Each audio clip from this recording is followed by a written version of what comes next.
Hello मेरे प्यारे बच्चों, अगर आप सभी दिए हुए रैखिक समीकरण युग्म का प्रतिस्थापन विधि से समीकरण हल नहीं कर पाते हैं तो आइए सिखाता हूं मैं। ध्यान दीजिएगा, ऐसे आपको दो समीकरण दिया रहेगा।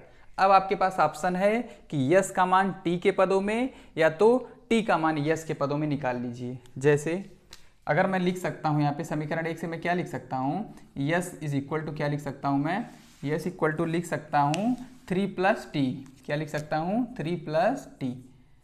ये 3 है, ये टी उधर चला जाएगा।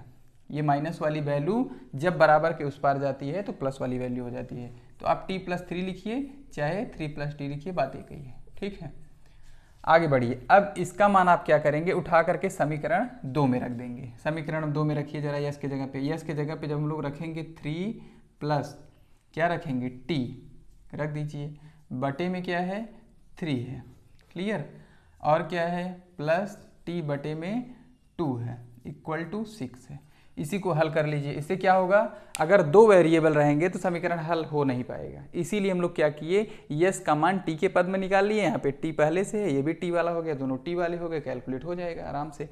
इसको हल कर लीजिए। ये समझ लीजिए कि आपका ये परिमेय संख्या का जोड़ है। यहाँ पे 3 और 2 दोनों का एलसीएम कितना आ जाएगा, 6 आ जाएगा। दोनों का एलसीएम 6 लिख दिए। यहाँ पे 3 दूना तो 2 का गुणा इसके साथ हो जाएगा। 2 का गुणा अगर ब्रैकेट वाली चीज़ के साथ हम लोग करेंगे तो 3 दूना 6 प्लस 2t, ठीक, प्लस क्या हो जाएगा बताइए, 2 तिहाई तो 3t हो जाएगा। कितना हो जाएगा, 3t हो जाएगा, बराबर ये कितना है 6 है।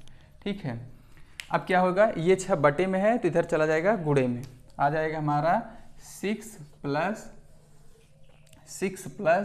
5t इक्वल टू ये कितना हो जाएगा 36। ठीक है, बटे वाली चीज़ गुणे में, अब प्लस वाली चीज़ माइनस में। क्योंकि मुझे t का वैल्यू निकालना है तो खाली t को इकलौता छोड़ेंगे, बाकी चीज़ बराबर के दूसरे साइड ट्रांसफर करते रहेंगे। 36 माइनस 6 होगा तो कितना हो जाएगा, आ जाएगा 30।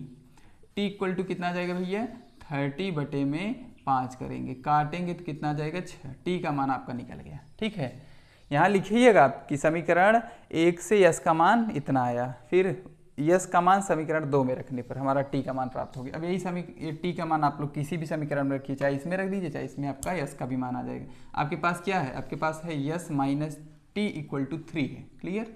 अब टी का मान 6 रख दीजिए आप, यहाँ पे भी ये रखेंगे जब तो ये हो जाएगा -6 बराबर 3। यस का मान कितना आ जाएगा, 3 प्लस 6 यानी 9 आ जाएगा। आपके यस का मान 9 आया, टी का मान कितना आया भैया 6 आया। यही आपका आंसर है। इस तरीके से आप सॉल्व करेंगे। देख लीजिए सिस्टमेटिक क्या करेंगे, यस का मान निकालिए वाई के पद में, सॉरी यहाँ पे यस टी है तो यस का मान निकालिए टी के पद में या टी का मान निकालिए यस के पद में। दूसरे समीकरण में रखेंगे तो दोनों देखिए एक ही वेरिएबल होगा, कैलकुलेट हो जाएगा। आराम से ऐसे करके आप सॉल्व कर लेंगे। धन्यवाद, मिलते हैं नेक्स्ट टॉपिक के साथ नेक्स्ट वीडियो में।